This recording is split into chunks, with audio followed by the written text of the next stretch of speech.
जादुई बांसुरी। जी, ये कहानी एक लड़के की है जिसका नाम अमन था। अमन अपने माता पिता और दादाजी के साथ रहता था और वो अपने दादाजी के काफी करीब था और पढ़ाई में भी होशियार था। वो रोज स्कूल जाता और आकर अपना बाकी समय ज्यादातर अपने दादाजी के साथ बातों में गुजारता था। देखते ही देखते दिन निकल गए और एक दिन अमन के अच्छे मार्क्स आने पर उसके दादाजी ने कहा, बेटा अमन, तुम्हारे बहुत अच्छे मार्क्स आए हैं। मैं काफी खुश हूँ। एक काम करो, आज स्कूल से आओ, मैं तुम्हें एक उपहार दूंगा। अमन ये सुनते ही खुश हो गया और स्कूल के लिए निकल गया और बस का इंतजार कर रहा था कि कब स्कूल की छुट्टी होगी और कब उसे वो उपहार मिलेगा। स्कूल खत्म होते ही वो तुरंत अपना बस्ता उठाकर घर के लिए दौड़ पड़ा और सीधे अपने दादाजी के कमरे में पहुंचा। दादाजी, मैं आ गया। क्या मुझे मेरा उपहार मिल सकता है? क्यों नहीं बेटा, जरूर, अंदर आओ। अमन के दादाजी बिस्तर के नीचे पड़ी एक संदूक बाहर निकालते हैं और उसे खोल के बहुत ही शानदार सी दिखने वाली बांसुरी निकालते हैं और अमन को देते हैं। वाह, ये कितनी सुंदर है दादाजी। हाँ बेटा, इसे मैंने खास हरिद्वार से लिया था। अब ये तुम्हारी है। पर मुझे बांसुरी बजाना आता ही नहीं है। कोई बात नहीं, तुम एक काम करो, जब भी तुम्हारा खेलने का वक्त हो तुम मुझे बताना, मैं तुम्हें बजाना सिखाऊंगा। ऐसे ही दिन निकल जाते हैं। अमन रोज स्कूल जाता और भागे भागे घर आता और उसकी प्यारी सी बांसुरी को देखता और फिर रोज शाम अपने दादाजी से सीखता। देखते ही देखते अमन बहुत ही अच्छी बांसुरी बजाने लगा और सब घर वाले उसकी बांसुरी सुन मगन हो गए। समय के चलते धीरे धीरे उसके दादाजी की तबीयत खराब होने लगी और उन्हें हॉस्पिटल ले जाया गया। चेकअप होने के बाद डॉक्टर ने परिवार से कहा, माफ कीजिए पर इनकी बीमारी काफी ज्यादा बढ़ चुकी है। ये ज्यादा से ज्यादा 1 महीने ही जी पाएंगे। अच्छा यही होगा कि आप इन्हें घर ले जाइए और इनके बचे हुए दिनों में इनकी अच्छे से सेवा करें। ये सुन अमन और उसके माता पिता बहुत निराश हो जाते हैं, पर अमन अपने पिताजी से कहता है कि वो इन सब चीजों में भरोसा ना रखे, दादाजी को कुछ भी नहीं होगा। और फिर वो लोग दादाजी को लेकर घर चले जाते हैं। घर जाने के बाद अमन अपने दादाजी का बहुत ख्याल रखने लगता है। रोज उनको नाश्ता देना, समय पर गोली दवाई खिलाना और फिर शाम को चाय के बाद वो घंटों अपने दादाजी को उसकी मधुरता से भरी बांसुरी सुनाता और उसके दादाजी इतने प्यार से अमन को बांसुरी बजाते सुन बहुत खुश होते। जैसे जैसे दिन निकलते गए उसके दादाजी वो बांसुरी सुन ठीक होने लगे। 1 महीने के बाद जब डॉक्टर ने उसके दादाजी का चेकअप किया तो वो हैरान हो गए क्योंकि अमन के दादाजी पूर्ण रूप से स्वस्थ हो गए थे। अमन को समझ आ गया कि ये बांसुरी कोई आम बांसुरी नहीं है, ये एक जादुई बांसुरी है जिससे बजाकर लोगों को ठीक किया जा सकता है। और फिर वो उन सब लोगों को जिन्हें डॉक्टर ने कहा था कि वो बीमारी के चलते ज्यादा दिन जीवित नहीं रह पाएंगे, उन सभी को अपने घर के पास बने बगीचे में बुलाता है और रोज शाम को उन्हें बांसुरी सुनाता है। देखते ही देखते वो ठीक होने लगते हैं। थोड़े दिनों बाद अमन के पिताजी उसे रोज बांसुरी लोगों को सुनाता देखते और उन्होंने उससे पूछा, बेटा अमन, तुम रोज बगीचे में उन लोगों को अपनी बांसुरी सुनाते हो, तुम्हें अपनी पढ़ाई पर ध्यान देना चाहिए। नहीं पिताजी, ये लोग उन्हीं लोगों में से हैं जिन्हें डॉक्टर ने वही बात कही थी जो कि दादाजी से कही थी, लेकिन उन्हें ये कहे बहुत दिन हो गए, फिर भी अब तक वो काफी स्वस्थ हैं पिताजी। अमन के पिताजी सोच में पड़ जाते हैं और फिर वो डॉक्टर को बुलाते हैं। डॉक्टर उन सब लोगों की रिपोर्ट देखकर चौंक जाता है और उसके पिताजी से कहता है, असल में ये सब लोग अमन की बांसुरी सुन सच में ठीक हो रहे हैं और इसे म्यूजिकल थेरेपी भी कहा जाता है। आपका बेटा उन्हीं लोगों में से एक है। इसकी मधुर बांसुरी सुन लोग ठीक हो जाते हैं। ये सुनकर अमन के पिताजी अमन से कहते हैं, बेटा तुम बहुत अच्छा काम कर रहे हो।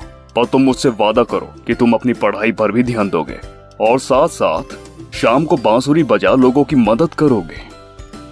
और फिर अमन मेहनत कर और मन लगाकर मेहनत कर बहुत बड़ा म्यूजिक थेरेपिस्ट बन जाता है, जो लोगों के भले के लिए काम करता है और उनसे कुछ भी लिए बिना उनकी हमेशा मदद करता है। जादुई मास्क। कुछ दूर एक छोटे से गांव में एक गरीब मजदूर की बेटी रहती थी। उसके साथ उसकी दादी और एक छोटी बहन रहती थी। वो बहुत गरीब थे, ना उनके पास खाने को कुछ था ना पीने को। लॉकडाउन की वजह से उनके माता पिता जो बाहर शहर में मजदूरी कर रहे थे, उन्हें भी कुछ काम नहीं मिल रहा था और ठीक से 2 वक्त का खाना भी नसीब नहीं हो रहा था। कुछ भी समझ या मदद ना मिलने पर वे शहर से गांव की ओर कड़ी धूप में पैदल ही चले आए। दादी माँ, पिताजी का शहर से टेलीफोन आया था। वो कह रहे थे कि उन्हें कुछ भी काम नहीं मिल रहा है और खाना भी ठीक से नसीब नहीं हो रहा। घर के सेठ ने किराया ना मिलने पर उन्हें घर से निकाल दिया और वो पैदल ही गांव लौट गए। बेटी, अब तो तू ही बता, क्या कर सकते हैं? मेरी भी उम्र हो चुकी है। थोड़े आए राशन से, आटा दाल से तो घर चला रहे हैं। हमारी इकलौती पुरानी जमीन बेचकर मैंने तुम्हारे लिए कुछ पैसे जुटाए थे ताकि बड़े होकर तुम्हारी शादी हो सके। ये लो, इन्हें अलमारी में रख दो। रिया पैसे लेकर अलमारी में रख देती है और ऐसे ही कुछ दिन तक लगातार चलने के बाद रिया के माता पिता घर पहुंचते हैं। दादी कोमल, बाहर आओ, माँ और पिताजी आ गए। दादी कोमल को गोद में लेकर बाहर आती है और देखती है कि पीछे पुलिस की गाड़ी और एम्बुलेंस खड़ी हुई है। दादी, पुलिस और एम्बुलेंस क्यों आई है? कुछ हो गया है क्या? पुलिस गाड़ी से उतरती है और रिया के माता पिता को एम्बुलेंस में पकड़कर ले जाती है। सारा गांव देखता ही रह जाता है। रिया और दादी कोमल को लेकर भाग कर आते हैं। तब तक एम्बुलेंस निकल चुकी होती है। पुलिस आकर उन्हें समझाने लगती है। कोरोना वायरस की वजह से बाहर से आए मजदूरों को 14 दिन के लिए अस्पताल में क्वारंटाइन किया जा रहा है। अगर वो स्वस्थ होंगे तो उन्हें घर छोड़ दिया जाएगा। बेटी रो मत, तुम्हारे माता पिता सुरक्षित हैं, वो जल्द ही आ जाएंगे। पुलिस वाला चला जाता है और रिया ये सुनकर रोने लगती है और अंदर चली जाती है।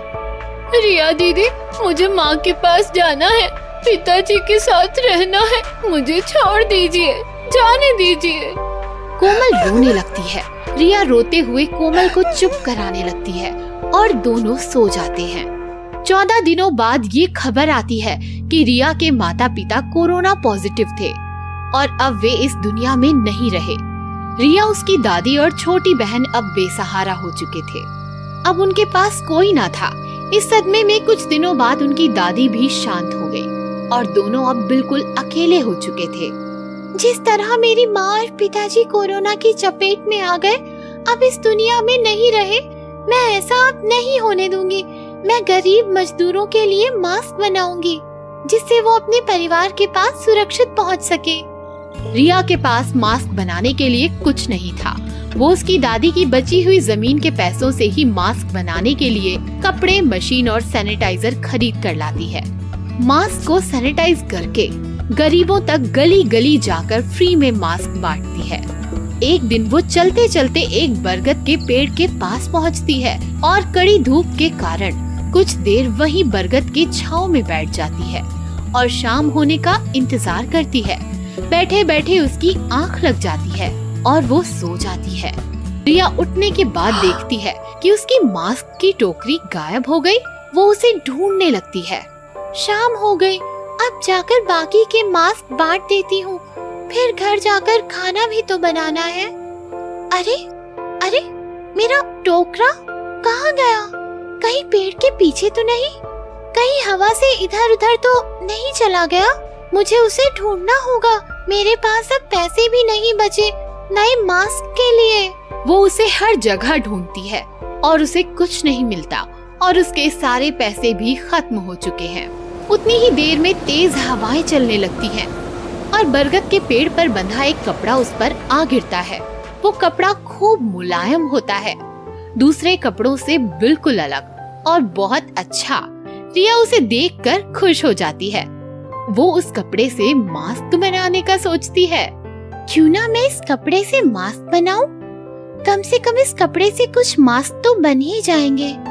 रिया उस कपड़े को ले सीधा घर पहुंचती है और फिर वो उस कपड़े को काट कर मशीन पर मास्क बनाने के लिए सिलने लगाती है। देखते ही देखते वो थोड़े मास्क बना लेती है और फिर वो थोड़ी दुखी भी हो जाती है कि वो ज्यादा मास्क नहीं बना पाई और रिया उदास बैठकर रोने लगती है। तभी अचानक उसे जमीन पर कुछ जगमगाता हुआ दिखाई देता है। रिया देखती है कि जमीन पर पड़े हुए वो कपड़े के टुकड़े चमकने लगते हैं और कमरे से सारे टुकड़े इकट्ठे होकर वापस से एक बड़े से कपड़े का रूप ले लेते हैं। और रिया ये देखकर समझ जाती है कि ये कोई आम कपड़ा नहीं है और रिया वो देख बहुत खुश होकर फिर से मास्क बनाने लगती है। वो जितने मास्क बनाती उतना ही कपड़ा लंबा होने लगता। रिया घबरा जाती है और सोचने लगती है कि ये कपड़ा उसके माता पिता का आशीर्वाद है, जिससे वो उस कपड़े से बने हुए मास्क को जादुई मास्क समझने लगती है। और ये सोचकर वो सारे गांव और हर जगह गरीब मजदूरों और गरीब लोगों को मास्क बांटने लगती है। और थोड़े दिनों बाद उसे पता चलता है कि उसके जादुई मास्क से कोरोना के मरीज ठीक हो रहे हैं और जितने भी गरीब मजदूर हैं वो अपने परिवार के पास सुरक्षित पहुंच रहे हैं। और इस अच्छे काम को मेहनत और लगन से करने पर उसे प्रधानमंत्री से पुरस्कार मिलता है। तो बच्चों, आपने इस कहानी से ये सीखा कि हम अगर किसी की मदद अच्छे मन से करते हैं तो भगवान भी हमारा अच्छा ही करता है। अगर कोई मुश्किल में हो तो उसकी मदद जरूर करनी चाहिए।